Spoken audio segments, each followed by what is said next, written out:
السلام علیکم ورحمۃ اللہ وبرکاتہ۔ آج پھر ایک مذکرہ لکھ لیتے ہیں۔ جیسے مجھے کہنا ہے کہ میں نے آج دلی کا سفر کیا، تو عربی بنا لیجیے۔ سفر کرنے کی میں بار بار بتاتا ہوں، تو سافرہ سفر کرنا، سافر تو میں نے سفر کیا، الیوم آج، دلی کا تو الا دلہی، ٹھیک ہے، الا دلہی۔ اگر نئی دلی کہنا ہے تو اسی کی دلی کی صفت آ جائے گی نئی کی، کیونکہ دلی معرفہ ہے تو الجدیدہ مؤنث بھی ہے۔ شہروں کے نام سب کیا ہوتے ہیں؟ معرفہ بھی مانے جاتے ہیں اور مؤنث بھی ہوتے ہیں، تو اس لیے الا دلہی الجدیدتی، نئی دلی کا سفر کیا۔ اس سے اچھا ہے دلی سے پہلے نا مدینہ کو مضاف بنا کے لیا ہو تو اور اچھا، اذا مدینتی دلہی الجدیدہ، یعنی شہر دلی۔ اب میں کیا ہو جائے گا؟ شہر دلی۔ جب بھی آپ کسی جگہ کا نام لے، اگر وہ شہر ہے تو الا مدینتی دلہی، کیونکہ بعض مرتبہ ایسا ہوتا ہے وہ شہر معروف نہیں ہوتا، جانا پہچانا نہیں ہوتا، تو آدمی سوچتا ہے کہ اگر جیسے مثال پر دلی ہے، اگر کسی کو نہیں پتا ہے کہ دلی کیا ہوتا ہے تو وہ کیا سمجھے گا کہ الا دلہی، دلی کا یا مطلب کوئی آدمی ہے کیا، یا کوئی جو ہے بلڈنگ ہے، یہ کیا ہے؟ لیکن جب لفظ مدینہ شروع میں کر دو گے الا مدینہ دلی، تو کنفرم ہو جاتا ہے کہ جو ہے اچھا دلی شہر کی جانب گیا۔ جیسے مثال کے طور پر کوئی مدرسے کا نام کچھ بھی ہو سکتا ہے، تو اگر فلاں مدرسے گئے تو الا، مثال کے طور پر الا عائشہ بنت ابی بکر اگر آ گیا، الا عائشہ بنت ابی بکر، سمجھ رہے ہیں؟ تو اس میں وہ بات نہیں ہے الا مدرسۃ عائشہ بنت ابی بکر کہ فلاں کے مدرسے، تو اس طرح کے الفاظ شروع میں بڑھانے ضروری ہیں۔ جیسے مثال کے طور پر فی، آپ نے کہا فی شعبان، شعبان میں، اب ظاہر سی بات ہے کسی کو سمجھ میں نہ آتا ہو کہ شعبان کیا ہے، تو اچھا ہے فی شہر شعبان، شعبان کے مہینے میں۔ تو اگر اردو میں نہیں بھی لگا ہوا ہے شعبان کا مہینہ، تو بھی آپ کو جو ہے وہ شہر کا لفظ بڑھا دیجئے۔ اس پہ بھی انشاءاللہ ساری ویڈیوز آئیں گی، میں بتاتا رہوں گا۔ تو نئی دلی میں گیا، اب نئی دلی کی بتا دیں کہ نئی دلی کیا ہے، کسی کو نہیں پتا کہ بھائی یہ جو ہے ہندوستان کی کیپٹل ہے، تو عاصمہ بولتے ہیں، عاصمہ تل۔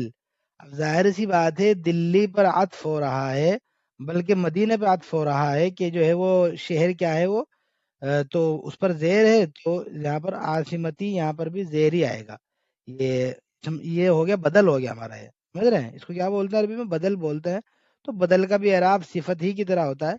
جیسے صفت پیچھے والے کو فالو کرتی ہے ایسے ہی بدل بھی۔ تو الا دلہی الا مدینہ دلہی الجدیدۃ عاصمۃ الہند، اب ترجمہ کیا نکل کے آ گیا؟ ہندوستان کی جو راجدھانی ہے، کیپٹل ہے نئی دلی۔ مثال کے طور پر ہم جو ہے وہاں گئے، میں آج وہاں گیا۔ آگے بتا سکتے ہیں بھائی کس چیز سے گیا؟ بھائی مثال کے طور پر اگر گاڑی سے آئے تو بالسیارتی، گاڑی سے آیا میں اس کے تھرو۔ اگر بس سے آئے ہیں آپ تو بالحافلتی کر سکتے ہیں آپ۔ حافلہ کس کو بولتے ہیں؟ بس کو بولتے ہیں، جو بڑی بڑی بس ہوتی ہیں ان کو بولتے ہیں حافلات مکہ۔ وہاں پر عرب میں سب اس میں سامنے لکھا جاتا ہے حافلات مکہ، مکہ کی بس ہے، تو وہ جمع ہوتی ہے حافلات۔ یہ حافلہ کر لیجیے آپ، بالسیارتی گاڑی سے، بالحافلتی سمجھ رہے ہیں بس سے۔ اگر ٹرین سے آئے تو بالقطاری ٹرین سے، سمجھ رہے ہیں؟ اور ہوائی جہاز سے آئے ہیں تو پھر بالطیارتی یا بالطائرتی، سمجھ رہے ہیں؟ دونوں آتا ہے، بالطائرہ ہوائی جہاز سے آئے ہیں تو سمجھ رہے ہیں، اگر جو ہے اپنی آپ اس سے آئے ہیں بائک سے تو بالدراجہ، سمجھ رہے ہیں؟ بالدراجتی، بائک سے دراجہ بولتے ہیں۔ لیکن اور واضح کرنے کے لیے اس کے اندر ایک صفت الدراجہ الناریہ بھی لگا دیتے ہیں کہ گویا آگ والی، دھوئیں والی گویا، یعنی جو پیٹرول کھاتی ہے۔ تو بالدراجۃ الناریہ پورا لگاؤ تو موٹر سائیکل کا ترجمہ، اور عام طور سے خالی دراجہ سائیکل، سائیکل کو بھی بولتے ہیں، لیکن سمجھنے والے دراجہ سے صرف موٹر سائیکل بھی سمجھ لیتے ہیں۔ لیکن اناری اگر آپ لگا لیں پھر کوئی مسئلہ باقی ہی نہیں رہتا، تو موٹر سائیکل ہی کا ترجمہ ہوگا۔ کشتی سے آئے ہیں تو بالسفینتی، یہ سب دیکھیے جس چیز سے بھی آئے ہوں آپ، تو آپ جو ہے یہاں پر لکھ سکتے ہیں۔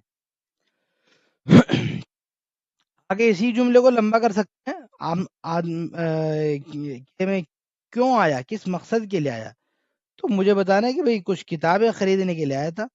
تو یہاں پر لام زیر لی لگائیں گے جو سبب کے معنی دے گا، لی کچھ اہم کتابیں خریدنے کے لیے، تو خریدنے کی عربی اشترا، تو ظاہر سی بات ہے ماضی تو نہیں آئے گا کہ میں اٹھا کے لی اشترا لکھ دوں، نہ مضارع آئے گا لی اشتریتو، فعل ماضی کا متکلم کا صیغہ تاکہ میں نے خریدی، بلکہ اس جگہ مصدر آئے گا، ٹھیک ہے؟ یا پھر لام کا جو ہے اس کے بعد مضارع منصوب لیا اور لی اشتریا، تاکہ میں خریدوں اس لیے آیا، اس میں کیا ہوگا، یہ آگے والا جو ہے جملہ پورا مصدر کے معنی میں چلا جائے گا، لام تعلیل ہو جائے گا، پھر اس سے اچھا ہے لشرائی، یہاں پر مصدر ہی لے آئیے آپ، اشترا اشتری کا مصدر اشترا وہ لے آئیے، شراء خرید و فروخت دونوں کے معنی میں آتا ہے، تو لشرائی مضاف بنایا، بعض الکتب بعض کتابیں، بعض عربی کی کتاب ہے تو عربی کی، دوبارہ سے کتاب کو مضاف بنانے کی ضرورت نہیں ہے، بلکہ شراء بعض الکتب العربیتی، اہم کے لیے المہمتی، لشراء بعض الکتب العربیت المہمہ، ایسے بن جائے گا۔ آگے لکھ سکتے ہیں آپ کہ جو ہے میں نے کام کہاں کیا، میں نے ہوٹل میں کیا یا اپنے دوست کے یہاں کیا، تو میں نے اپنے دوست کے یہاں کیا، تو اب ہم لکھ سکتے ہیں وہ اقمتو، اور میں نے قیام کیا، اقامہ قیام کرنا، اقام اقامہ اقامو اقامت اقامتا اقمنا، اقمنا بنے گا تو اقمتا اقمتما اقمتم اقمت اقمتما اقمتن اقمتو، میں نے قیام کیا، اپنے دوست کے یہاں میں نے قیام کیا، تو ظاہر سی بات ہے عندہ وندہ لگانے کی ضرورت نہیں ہے، عند صدیقی، بلکہ اقامہ کو اگر آپ ڈکشنری میں چیک کرو گے تو آپ کو ملے گا اقامہ بالمنزلی، کہ کسی جگہ قیام کرنا، تو میں یہاں پر اقامہ با کے ساتھ آئے گا، سمجھ رہے ہیں، اقمت بالبیتی میں گھر میں رکا، اقمت بالفندق اگر میں ہوٹل میں رکتا تو میں کیا لکھتا، اقمت بالفندق، میں ہوٹل میں رکا، بالمطعم نہیں ہے دینا، مطعم مطعم تو ریسٹورینٹ ہو جائے گا، کبھی اس کو ہوٹل سمجھ کے آپ مطعم لکھ دو، بلکہ بالفندق، فندق وہ ہوتا ہے کہ جس میں قیام کیا جاتا ہے، مطعم وہ ہوتا ہے جو صرف ریسٹورینٹ ہوتا ہے، صرف کھانے کے لیے استعمال ہوتا ہے، تو اقمت بالفندق، لیکن میں اپنے دوست کے گھر رہا تو یہاں پر میں بھی منزلی صدیقی، اپنے دوست کے گھر میں نے قیام کیا، تو بھی منزلی، منزلی کو مضاف بنا دیا، کیونکہ اپنے دوست کا گھر، تو کا ترجمہ کرنا تھا صدیقی اپنا دوست، یہ نہیں کہ صدیقی ہی کر دوں گا، صدیقی ہی میں تو اس کے دوست کے گھر ہو جائے گا، تو اپنے کے لیے اقم تو میں نے کیا ہے تو اپنے کے لیے یا ہی آئے گا، اگر اقم نہ ہوتا ہم نے قیام کیا اپنے دوست کے تو بمنزلی صدیقی نہ آئے گا، پھر تو اپنے کے لیے ہر ضمیر جو ہے کام کر دی، جیسے اقم تم نے قیام کیا اپنے دوست کے گھر تو بمنزل صدیقکم، جیسے انگلش میں ہوتا ہے کہ مثال کے طور پر جو ہے اس نے دیکھا ہی سا اپنے بھائی کو، تو ہز برادر ہی دیکھو ہز برادر، کوئی یور تھوڑے کہو کہ تمہارے بھائی کو، تو اس میں بھی ہز گویا وہی ضمیر کہ ہی اس نے دیکھا تو ہز اپنے کو، یو تم نے دیکھا تو یور سمجھ رہے ہیں اپنے بھائی کو، تو جیسے انگلش میں ہوتا ہے ایسے عربی میں بھی ہے، تو یہ جو ہے ہم نے آپ کو تھوڑا سا بنا کے دکھا، آپ بھی کچھ بھی بنا کے دکھا سکتے ہیں، روزانہ کی عادت ڈائری لکھنے کی، سمجھ رہے ہیں، ایک دن میں ایک مہینے میں تو آپ کے جو ہے یہ عربی ٹھیک نہیں ہوگی، بلکہ اس میں کافی ٹائم چاہیے گا، تو لیکن لکھتے رہیں گے تو انشاءاللہ کچھ مہینوں میں یا سال بھی لے سکتا ہے، بہت اچھا آپ کو انشاءاللہ لکھنا جائے گا، لکھ کے مجھے چیک کرائیے، میں فری میں چیک کرتا ہوں، 7351034332 اس پہ واٹس ایپ کیجیے، اگر گرامر نہیں آتی ہے کہ کہاں پہ کیا ہوگا تو گرامر بھی ہم سکھاتے ہیں، تو گرامر کے آپ ہماری کلاسیں لے سکتے ہیں، ہماری لائیو کلاسیں روزانہ چلتی ہیں، تو لائیو کلاس بھی ہماری گرامر کی جوائن کر سکتے ہیں، انشاءاللہ اگلی ویڈیو بنائیں گے اس کے اندر مذکرہ نمبر 37 لکھیں گے، آج کی ویڈیو میں بس اتنا ہی، والسلام علیکم ورحمۃ اللہ وبرکاتہ۔